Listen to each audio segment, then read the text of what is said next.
फूल फूल हंसे भवानी, तेरी काले मुस्काए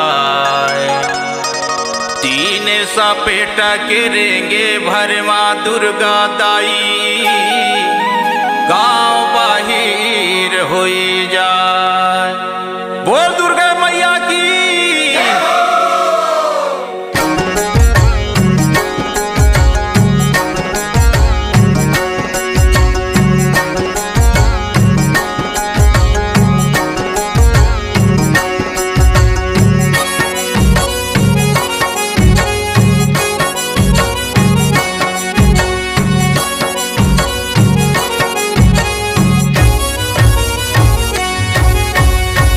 ताहो बिराजे ओ डोंगर मऊ लखनी, ताहो बिराजे ओ डोंगर मऊ लखनी, ताहो बिराजे ओ।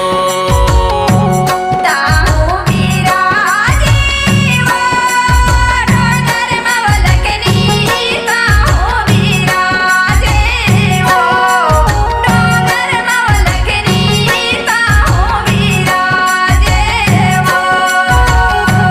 ताहो बिराजे ओ डोंगर मऊ लखनी, ताहो बिराजे ओ डोंगर मऊ लखनी, ताहो बिराजे ओ।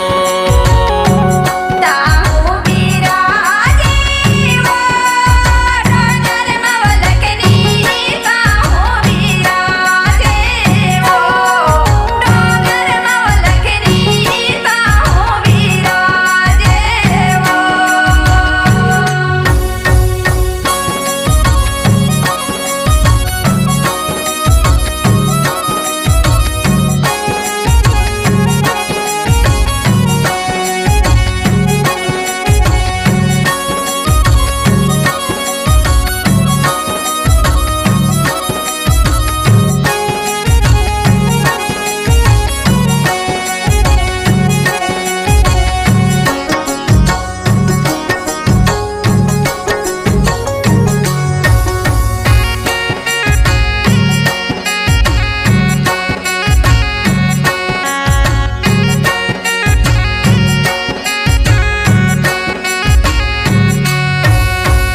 कौन कौन दिशा मरे तस देवी, कौन जगह कौन गाँव, गाई के अंगन मनीम के छाओ बता देना तोरे नाम। पूर्व दिशा स्वर मंगला देवी, पश्चिम माँ नर्मदा, उत्तर माँ महामाया उदाई, दक्षिण माँ भैरो बाबा।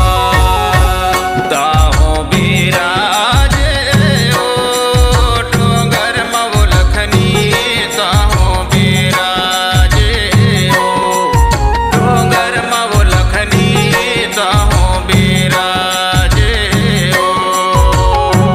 ताहो बिराजे ओ डोंगर मऊ लखनी, ताहो बिराजे ओ डोंगर मऊ लखनी, ताहो बिराजे ओ।